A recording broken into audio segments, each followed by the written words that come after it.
Welcome on another episode of Democracy Innovator Podcast, and our guest of today is Tomas Rakos. And Hi. welcome and thank you for your time. Thank you too for having me. And as a first question, what is Participation Factory? Participation Factory is formally it's a company, but it's a group of people that decided to be working on impact through mainstreaming good participatory practices and work. We do four things in order to simplify that. We do a lot of participation designs, implementation of the projects, or evaluation of any type of participatory process, mostly working for public sector. Second, we also focus on systematic participation, meaning it's kind of change management type of work. We help local, regional governments and others to create their own internal teams that focus on participation agenda. We also teach, so we have a very kind of big stream of work where we just provide capacity building and trainings to mostly public officials, but also politicians, NGOs, anyone who is interested, as well as we do a lot of civic tech engagement platforms, e-participation, advisory and consulting. And about how do we evaluate a good... Okay, let's... I think it's the first time that anyone ever asked me that as a first question. We have come up with our own monitoring and evaluation framework for participatory processes. It's not a rocket science. It's about being able to set up a good M&E plan and a good basically indicators of let's say quote unquote success of the project through which you can monitor if the participatory project actually is of the quality that you kind of decided it would have. So the examples of the indicators, you can obviously monitor how many people are engaged, if the transparency is really met, if all the information and data is shared with everyone, if there is an access, to the process itself, as well as to the outcomes, if the project management works very well, if the online layer of the whole process is working as you kind of planned it to be in the beginning, and so on and so on. I think that right now we have about 70, 80 indicators that we are able to apply to any type of process. And it's a really detailed work. As I said, it's not such a big deal. It's not as complicated, but obviously it requires a certain skill. And we believe that at the end of any participatory process or project, besides the report of the outcomes, there should be also the M&E report, meaning monitoring and evaluation report, kind of measuring and showing if really the project went according to the plan. Yeah, maybe that question should have been the last one and not the first one, but I was curious about the evaluation. But And I was happy. I'm happy that you are asking, because as you know, we are based in the heart of Central Europe. Participation Factory is a Prague-based organization. And to be honest, monitoring and evaluation is not really required in Central and Eastern Europe by public sector. It's not really a habit, unlike in, you can say, Western Europe or US and Canada. So it's actually pretty important topic and issue. Unfortunately, not really being used in every participatory process there is, unfortunately, but the times are changing. and I was curious, starting maybe from the beginning, like how what will be good practices for like design participatory processes? Oh, again, very complex question. We could be spending literally a week talking about it. I would say, I like to say that when you are a participation practitioner and you are asked to design a process, and that it doesn't matter what topic, if it's a public space renewal, if it's a strategy making, if it's a some type of I don't know, repurposing of a empty building, or simply, even kind of common concepts or methods such as participatory budgeting or citizen assembly or whatever you name it.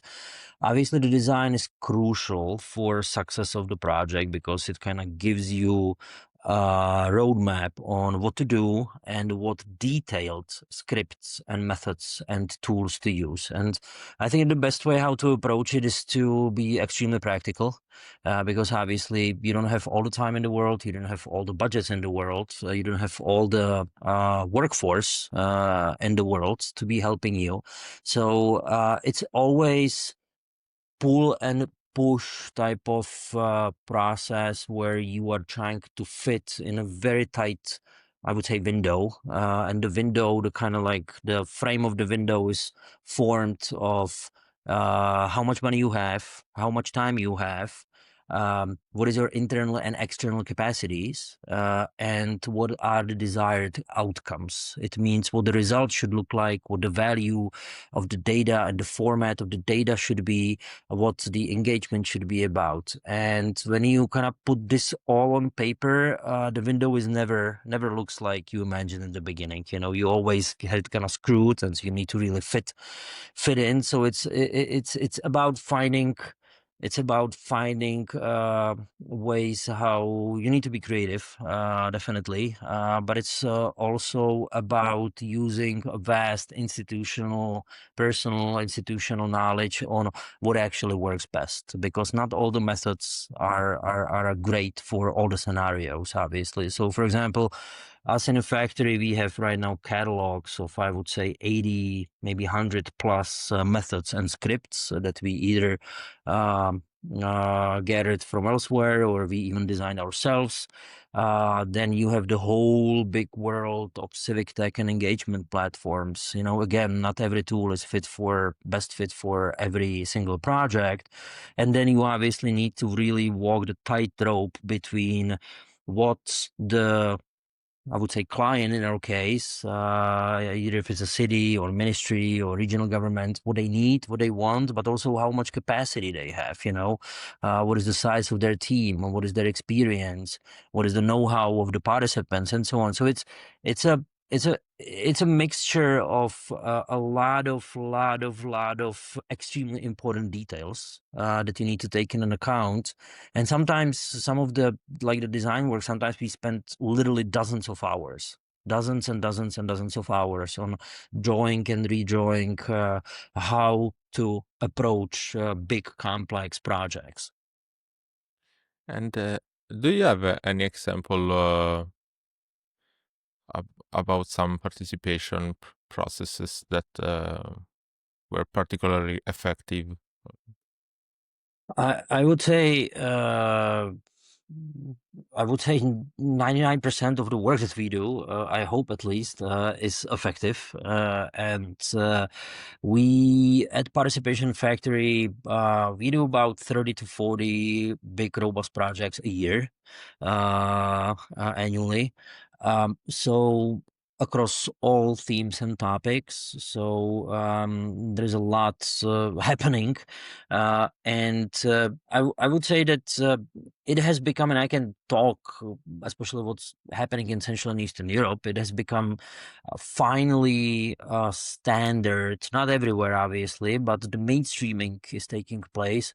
It has become a standard that, for example, if you want to renew some public space, such as a street or neighborhood or square, luckily, the cities, towns, districts, they understand finally, after years of piloting and trying and kind of innovating, that it's actually very effective to apply participatory layer to that process, because it mitigates conflicts, it gets way better results. It also inevitably teaches the communities about those topics. So I would say that public sector is something that is common, very much common. If it's zoning plans or feasibility studies and so on and so on. Also, what we are seeing recently is an increase of projects that participatory processes or projects that are connected to strategic infrastructure building, such as high-speed rails or highways, or again, you have a big strategic construction being planned that can be going through, I don't know, for 30 different municipalities, 2 different regions, and obviously all these people have their needs and they need to talk. They need to talk with the planners because they have their own questions and needs, and obviously you cannot just muscle through such a big project. So that's where participation definitely has its big impact. The last one that I would maybe last 2 examples that I would like to mention is projects where sustainable energy projects are being planned, either if it's wind turbines or solar farms. Again, it's a textbook participation. You have an investor coming to a small municipality, maybe small village.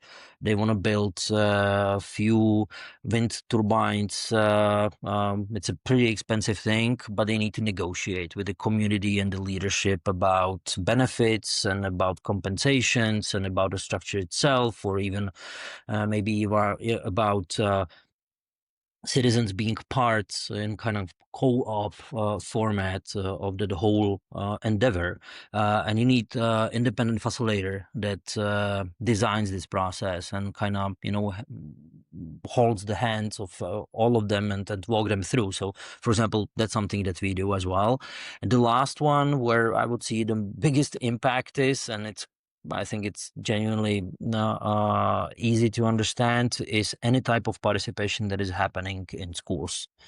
So basically giving a voice and giving the skill sets, teaching the skill sets of kids and young adults, not just high schoolers, but even younger. That's where I would say the impact is actually the highest, because you implicitly don't just, allow them to do and be part of some exercise, but you also allow them to enhance what we call participatory skill sets. How to facilitate, how to talk, how to debate, how to campaign, how to vote, and so on and so on. So I would say there the impact is definitely the highest.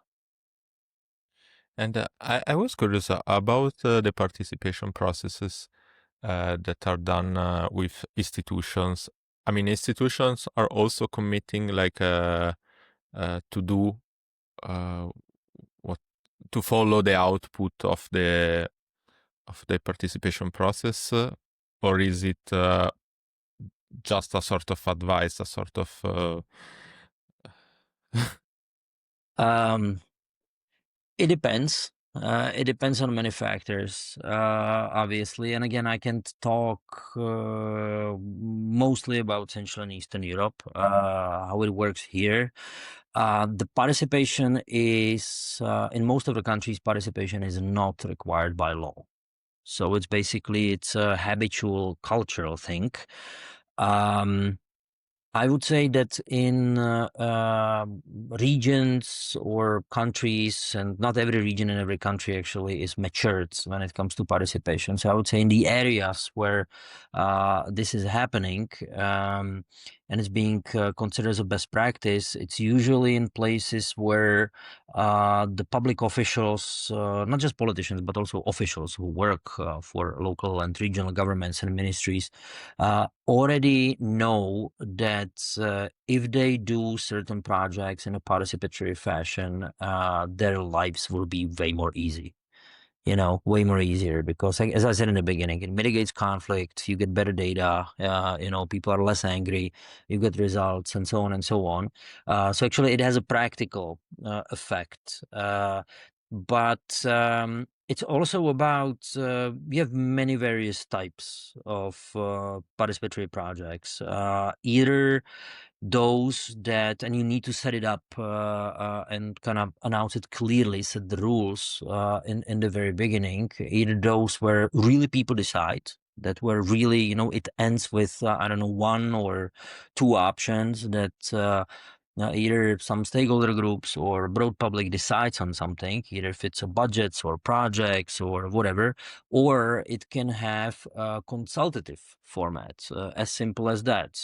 Again, when you are when you are redoing, for example, public square, it doesn't make sense for people to decide what color of benches or paths, how paths are going to be planned, through lawn. That's the work of the architects. But the consultation is extremely important, so the architects who do it know what the needs of the locals are. So it has, it definitely has a like a quite a large palette of different formats of what you can run, and it's up to those who design these processes or manage these projects to actually properly decide what form it's going to take and what methods are going to be used. Sure. And I was curious, like which platforms have you tried? Like, I mean, how the participation processes are You mean like, digital platforms? yeah, digital platform or also other ways in which the Uh, okay, so the digital platforms, I would say that in the Czech Republic alone, where we work predominantly, I would say 70% of our projects are here. We have a pretty saturated markets with quite a few. I would say about dozen different products that can take care of the most common digital jobs for participation, either if it's voting, surveying, polling, proposal making, some type of online deliberation, or engaging in the format of maps, even crowdfunding, even the local currencies, and so on and so on. We at Participation Factory, we take it a little bit different. We don't have our own tool. We basically monitor what's out there on the market across the whole EU, and we always try to find the best fit tool for the very project that we are working on. So I would definitely like to highlight, we are also members of Association Civic Tech Europe of ACTE, which is based in Brussels. So I would definitely highlight all the members of ACTE that truly are the industry standards for use of civic tech and engagement platforms in EU and beyond. And then obviously every country has its own players, superstars, kind of commonly used, either if it's open source or not, if it's a proprietary software. So I wouldn't say that we have one favorite one, and I don't want to mention I like specific ones because there is not really a reason to. Definitely, ACTA members are kind of like on the top of on definitely on top of the game. But it's developing fast. The market with the Civic Tech tool right now, we also published a market report last year, mapping about 80 tools, mostly from EU, but also elsewhere. And in our internal database, we have around 200 products that we are kind of following and assessing, what features they have and pricing models and so on and so on. And it's just developing so fast. Every quarter there is a new product. Every quarter, every company comes with the new features. Now obviously with AI, it's changing a lot. So back to your question, I would just be listing names randomly. I don't think it makes sense. What I would say, anyone who is interested, go to ACTE, Association of Civic Tech Europe website, check the members. There is about 24 of them, and take it from there. and so you're using a lot of platforms, and I was Mhm. curious, are you using also multiple platform for a single participation? Okay, so maybe I don't Absolutely. know. It could be that you do brainstorming on one platform and then you discuss on another one, you decide on another one. How this Absolutely. and how Absolutely. this workflow is happening? Like, everything automatic? Is there like human in the middle? How?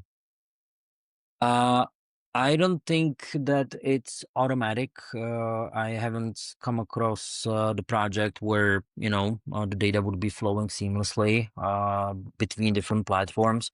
I would say there is a kind of like a two approaches of the platforms right now on the civic tech engagement platform market. One is kind of, yes, we do it all. We can have a big Zen City, go vocal, bang the table type of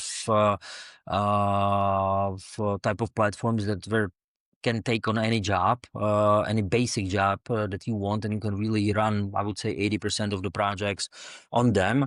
But then you have specialties or specific requirements, such as, I don't know, advanced work with maps, where you want community to really work with map. You want them to add data to the map. You want to work with different polygons and so on. Somewhere between, I would say, GIS and Google Maps, somewhere in between. So you have a myriad of tools for that. Or if you really want to focus on secured voting, that's also kind of common request on these kind of like a specific usages where the standards A to Z platforms don't have to excel necessarily. And it's fine, it's actually, I think that's good for the customers.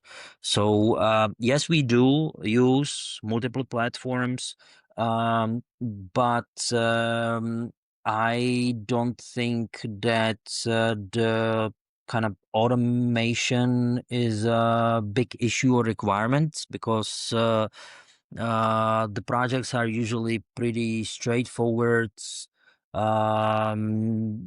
usually work on smaller things, meaning engaging up to couple dozen thousand people. Not that we would work with millions of people, where you need to really, really, make the data flow kind of seamless. So yeah, but it's common. It's very common to work with multiple tools. And I had a question, then I forgot about it. Okay. That was in relations to platform. So it will come back. So, um, but I had another question to ask you.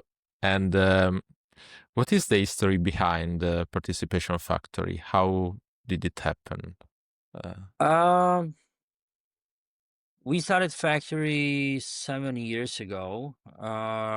After me and my former colleague, current co-founder Katja Petrikevich, after we quit our previous job, which was working for, I would say, one of the first, maybe the first civic tech products, voting solution that has been coming from Central Eastern Europe, which was called D21, which I was co-founder and CEO of the first 5 years. And back then, 7 years ago, if I may call it ecosystem or markets with the participation and civic tech, obviously it was a completely different game than now. Like to us, it was a prehistoric times. Um, and we decided after that experience of working at D21, which was quite a success. New York City Council used it for participatory budgeting voting, for example. We've done projects in multiple countries, and kind of were, I would say, one of the players who were mainstreaming participation, definitely here in Central in Eastern Europe. So we thought it would be kind of pity to just like leave it all behind and not to continue. So decided to create Participation Factory, but basically changed the service offering and a business model, and truly became an advisory consulting firm that doesn't just advise but also goes into the field and actually does implement the things. So we are not just sitting at our desks and writing reports or commenting on things or advising, but we really do a lot of field work, a lot of field work. That's the bread and butter of the factory. And yeah, 7 years later, we are happy we did it. It was hard because we started a company and a COVID hit, obviously. But we are happy that we survived it. And now, 7 years later, we have around 10 people that are working as a core team, plus obviously others. And we, in those 7 years, we did, I would say, around small and large, around 200 projects. So pretty proud of what we were able to achieve. Okay, thank you. I also got my question back. And Okay. related to this field work, um, were you able to provide, I don't know, significant feedback to the creator of the civic tech platforms? I don't know, something that was very helpful for them. And Yeah. Yeah. I mean, it's common if things, sorry for the noise from the street. It's common if there is something that doesn't work, we obviously communicate with them, and I would say that with majority of them we have a very good relationship, trying to be helpful, not functioning as resellers, but as basically independent. Kind of offering public sector independent expertise. So there is a good understanding that if we understand the platforms, we are really trying to bring new business to the companies, as well as serving the public sector. Definitely, yeah, giving you feedback is part of what we do, 100%. And also, well, yeah, they're asking us quite a lot on kind of like how to shape the product and what agendas we should focus on, and so on and so on. So we are trying to help as much as we can, wherever we are, because I truly believe that the um the meaning of all of what we do, and especially at this stage of the markets, more we will all cooperate and more we will all help each other, it's just going to have such a massive impact on communities to start with, but also basically the whole kind of democratic system as it is. So yeah, we definitely do help. thank you. And maybe in some ways related to the question about the good practices about participation processes. But I was curious, like, if someone want to start a participatory process, I mean, sometimes also I had a friend of mine that he used Polis to organize a very small participation process. So maybe not something very big, but also something small that can be with colleagues. Uh, Mm-hmm. so if you have any advice, I would say there's a certain skill sets that you need to have. I truly believe I was questioning it in the beginning, to be honest, about those 7, 10 years ago, if it's really separate field of expertise or not. But now I'm 1,000% convinced that it is a very unique field of expertise that consists of multiple skill sets that you need to have in order to do the good job, and to really do a good work. Some of the examples are start with the basics, and more better you get with boring stuff that you cannot even see, but that are on the back end of things, better you will get. Because sometimes people mistake participation just for the pinnacles of, or kind of like the pinnacle points of those projects, which is literally standing in front of people, running a workshop and so on. That's tip of the iceberg. The real work is actually before and after this happens. And I would say the basic thing is learn facilitation. Learn the facilitation techniques, learn the basic methods, go and be in front of people, either if it's a group of 3 or 5 or 30 or 100 or 150, and either if they are cooperative or on the opposite spectrum, they are extremely angry, and you need to, deal with conflict and nasty situations. It's part of the game. So I would say start with that, because that's what will teach you the practicalities of participation. And it's kind of it's not all, but it's the basics. If you cannot do this, usually you will lose, or you will not do the good job also in kind of in the grander kind of grand scheme of things, because it doesn't make sense to start learning participatory design until you really experience what it means to fail when you are standing in front of people. Because participation is about, being face to face with people and interacting and trying to find a solution and consensus, and, drilling information from people, and in exchange giving them information, and so on and so on. So I would say start with the facilitation, and then the boring stuff, project management. Like so many processes fail or don't have a good quality just because the people who organize it don't understand project management. Just basic like that. The third thing would be, I would say, sure, use the tools, the digital stuff, sure, but probably more important is to learn how to actually create a compelling narrative that convince the participants to take part, that they really trust, that they understand the quote unquote why. Why should I go somewhere and spend 3 hours talking to a stranger or strangers about something which is usually very abstract, and don't feel, either mismanaged or betrayed, or just don't feel, just simply people don't want to feel stupid or be part of stupid things. So you, if you want to organize it, hypothetically, do the same thing.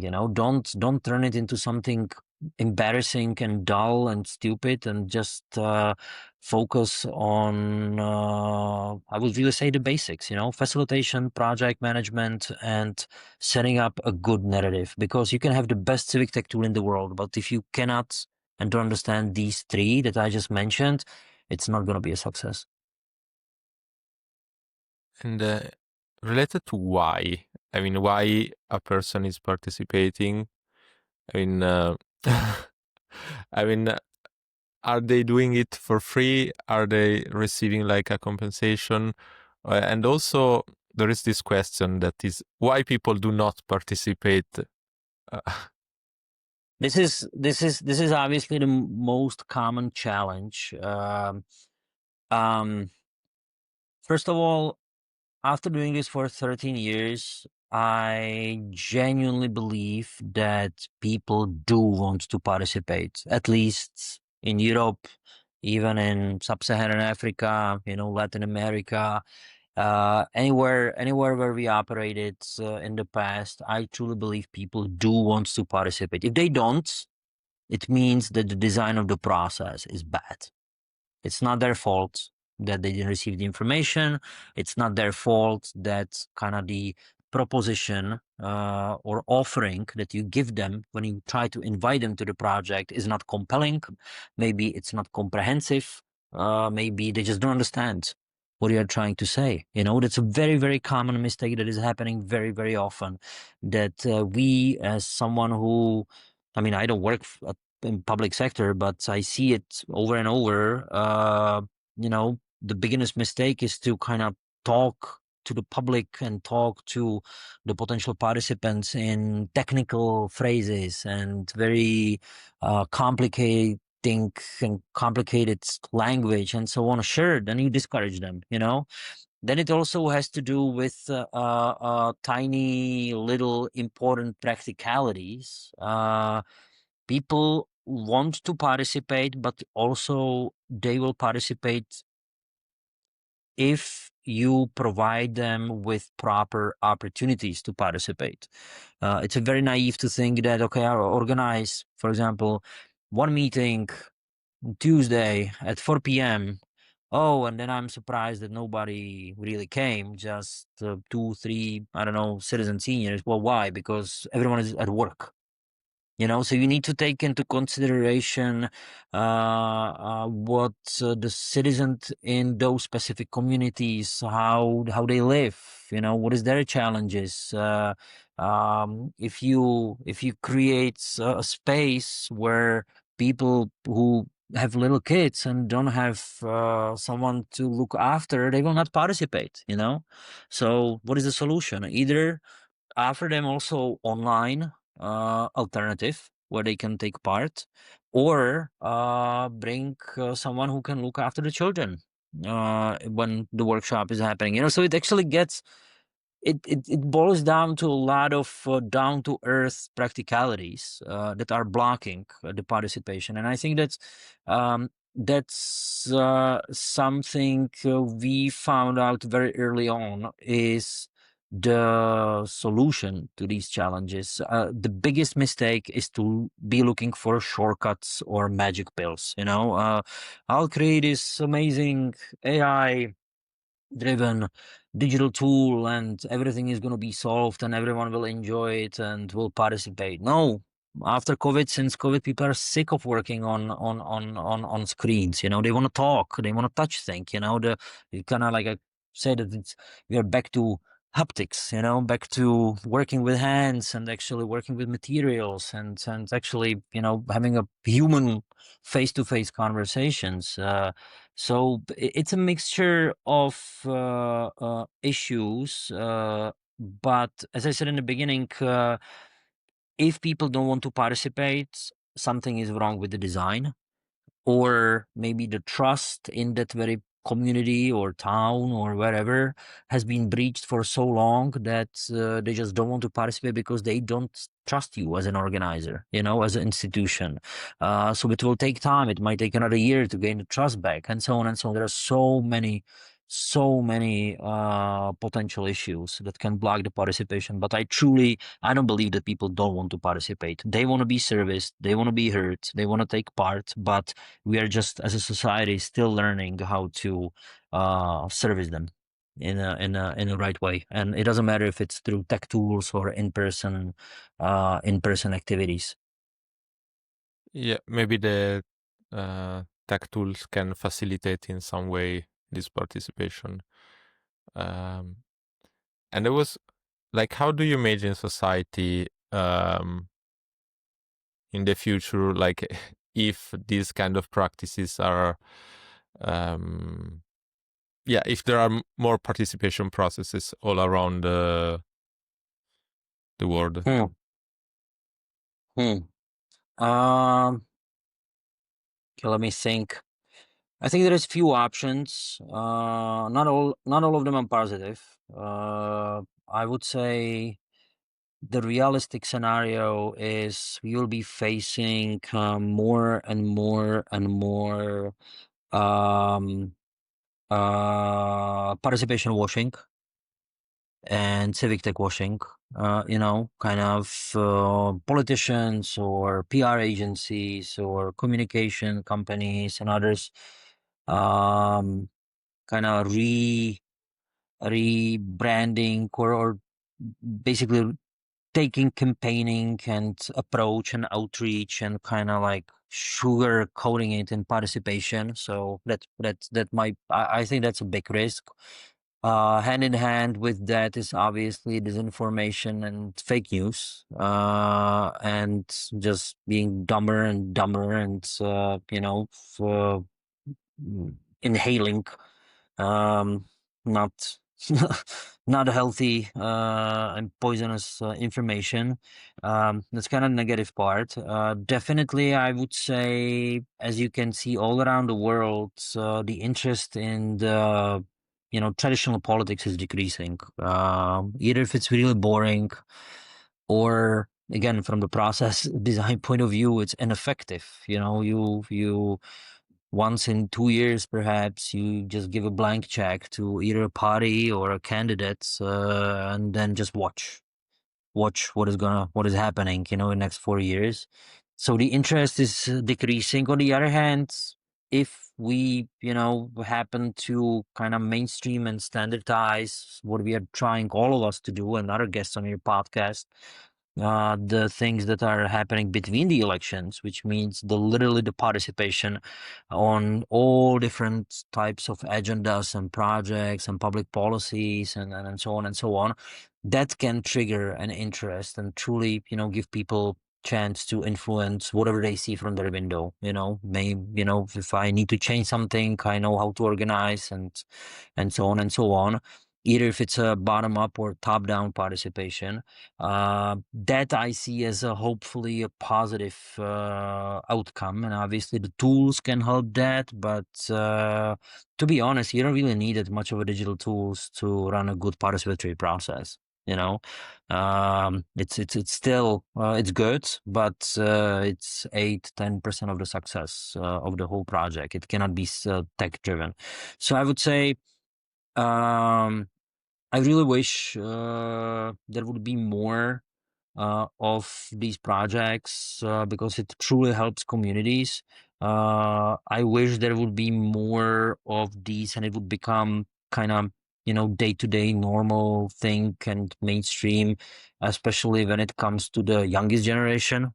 That would definitely help because I don't know how it's in Italy, but elsewhere, whatever I have an opportunity to travel, you have 17, 18-year-olds who, everyone is expecting to be a first-time voter in a no time, and everyone is expecting them to take a stand and be a responsible citizen. But besides few theories and curriculum in school, we don't really give them hands-on experience on what it is to be really engaged and really influence something and really see results thanks to their effort and so on and so on. So I really wish there will be more of that. But I'm positive. Like I'm trying to be positive, and I think that it's one of the best ways how we can, secure the old good democratic systems and actually, get people excited and interested in the environment around them. Yeah, I was thinking about Italy, and now the situation is not the best one. Something that made me a little bit mad sometimes. Um, it's because sometimes it happened that there are small things that in school you have to decide, like if the windows has to be open or closed, and several times I've heard, but this is not a democracy, and the professor decide.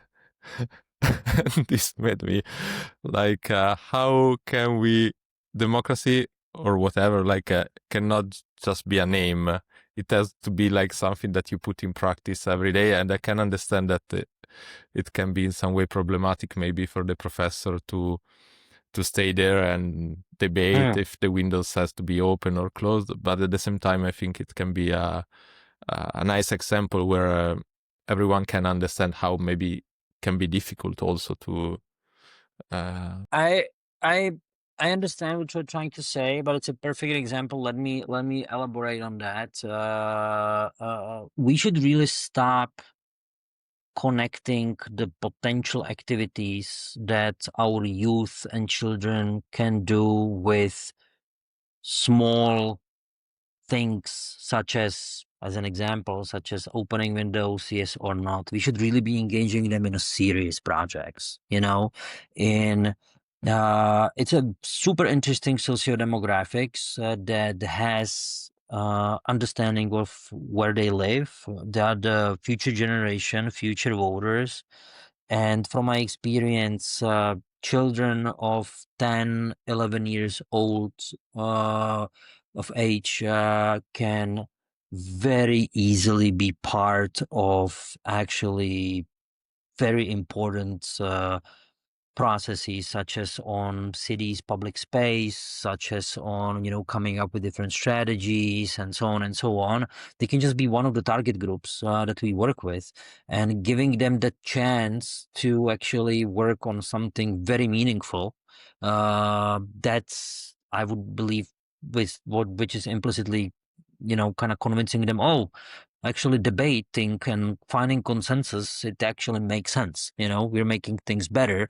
Oh, and then, by the way, after you turn 18, you can do this exercise of voting this dude or whoever, that you want him to represent you in a parliament, as on a side. It's basically a side quest.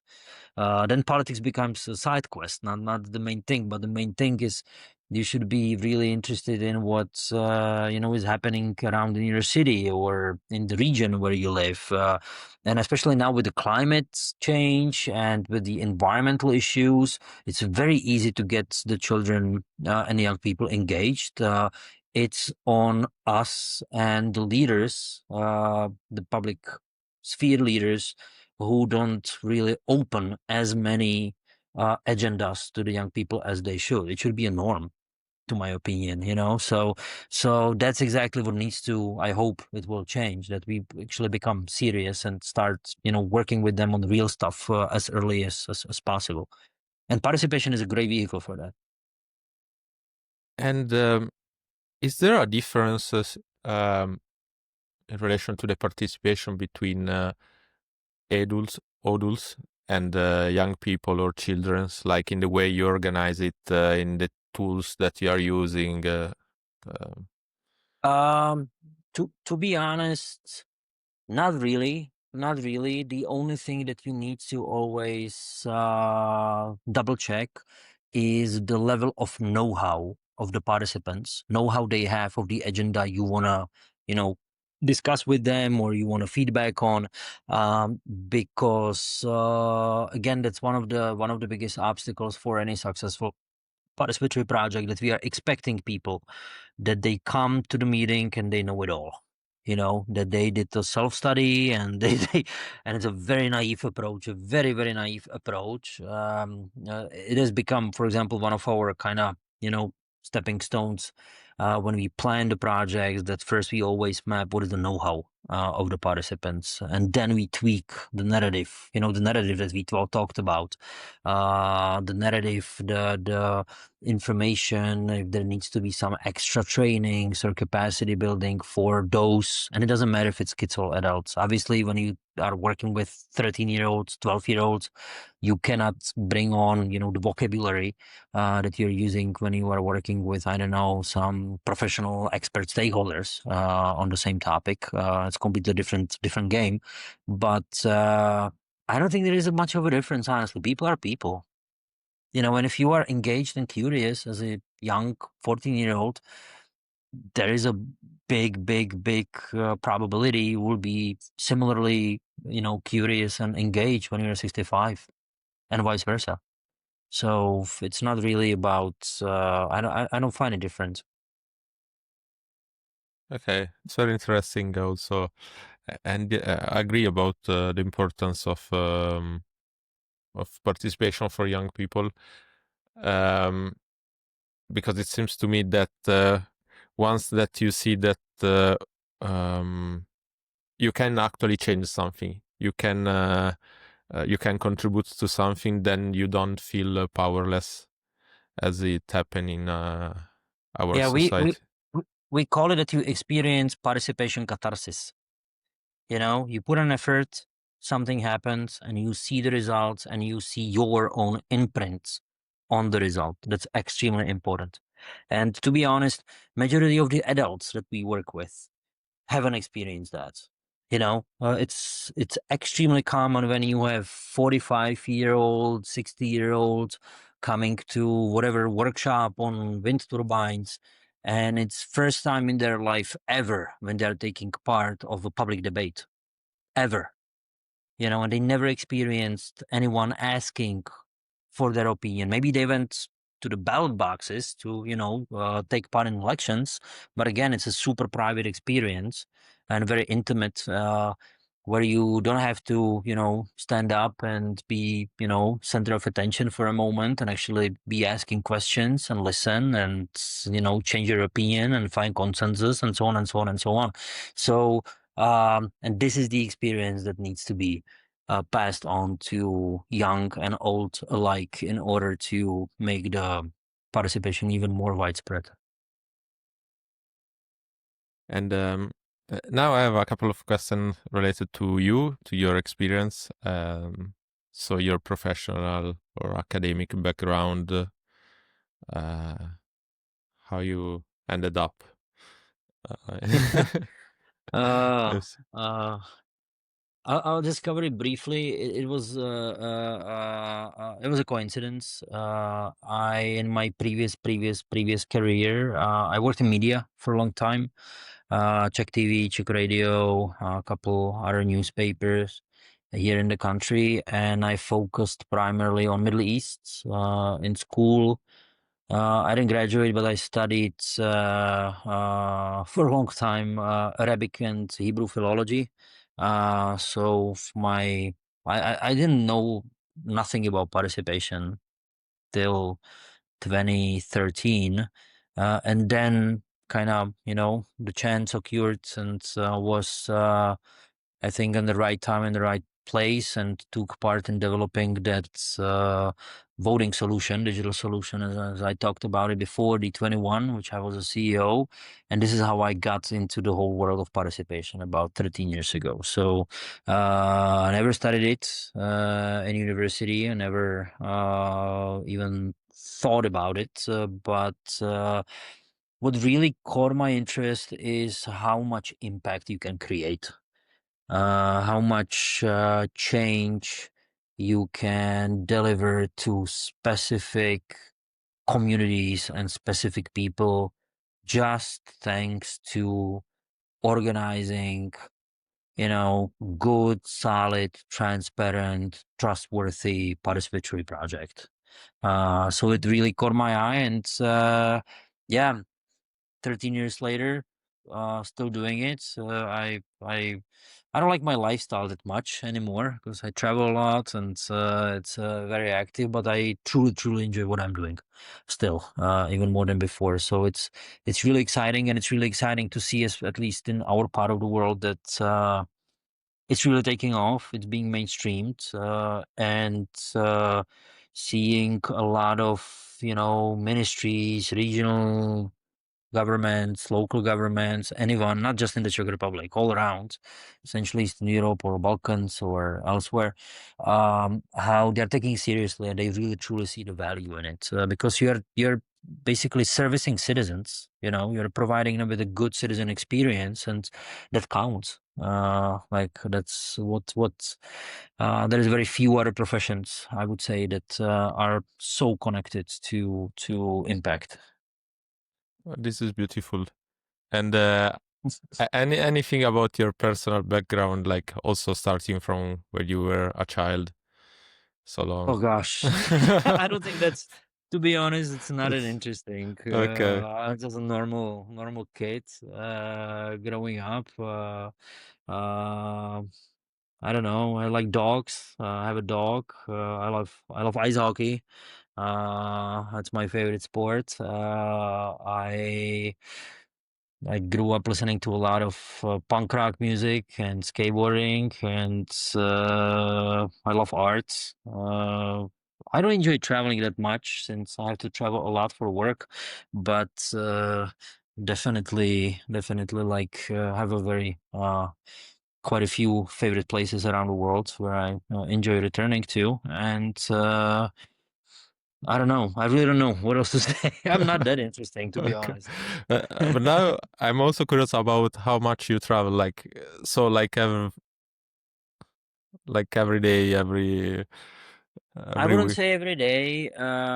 We at the participation factory, like traditionally, the past 7 years, we always have about, I would say, 20, sometimes 30%, sometimes some years it was even 40% of the projects we do outside of the Czech Republic.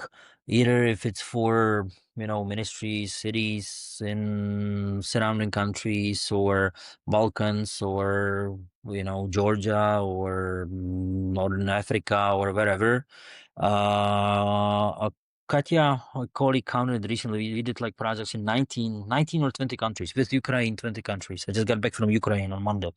Um, we do a lot of capacity building and teaching, which is very rewarding, especially in places where participation is just starting, and it's good, not good, it's interesting to see that there are places that are experiencing basically what we were experiencing here 10 years ago. So it's definitely easier to get them up to speed very quickly.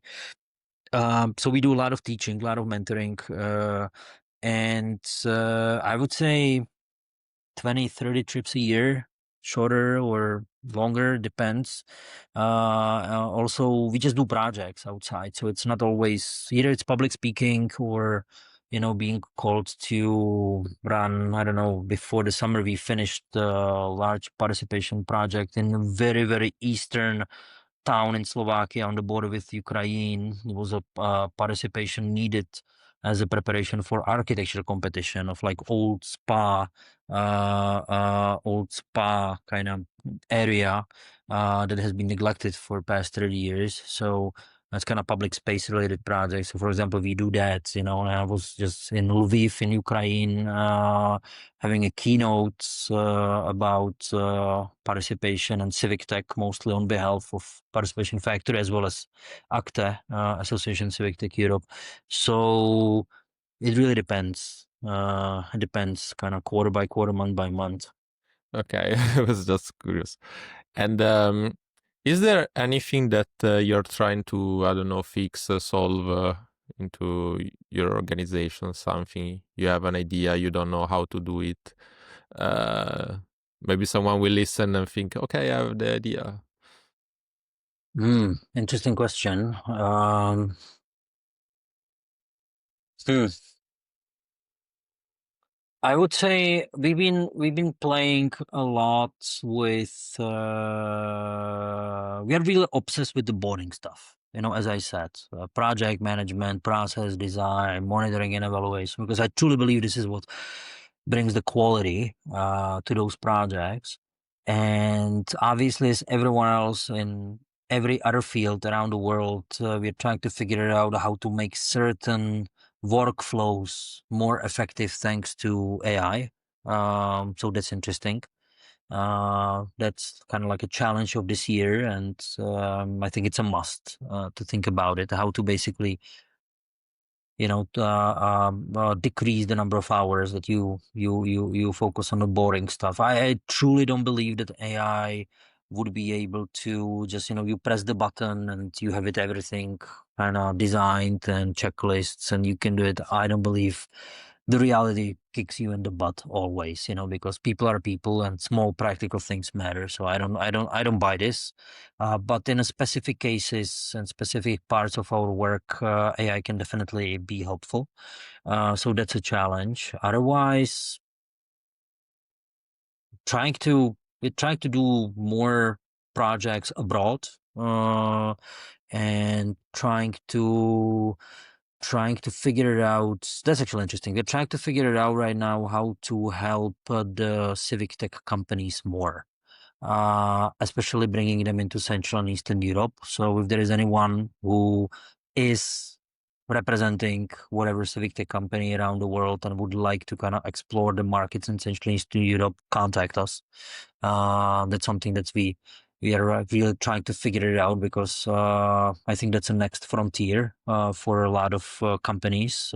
Central and Eastern Europe is a very specific place thanks to its municipality system. For example, Czech Republic, even though we have 10 million people, close to 11 million people population, we have 6,300 municipalities, which means 6,300 clients for civic tech companies. In other countries, it's usually in hundreds.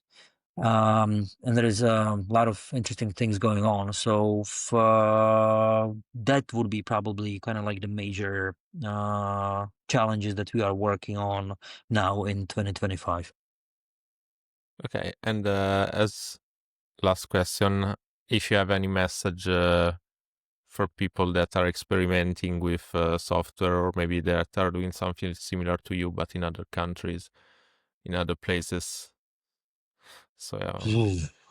Just do it. Just do it, experiment, but be humble. Maybe the message would be, um, don't turn a specific tools and methods into a fetish. You know, if it works once and twice, and if it works in one place, it doesn't necessarily mean it will work in other contexts. So constantly reinvent and develop. No single method, script, tool, or kind of process is magic for all, and I think it's a very sad to see when someone kind of gets into the ecosystem and learns about a specific method or a tool, and then kind of sees everything through the lens of one tool or a method. Obviously, if you are a developer and you have a specific product, obviously you're trying to sell it, and it's perfectly fine. But especially when it comes to participatory methods, don't turn it into fetish. Thank you a lot, Tomas. Thank you so much. All right.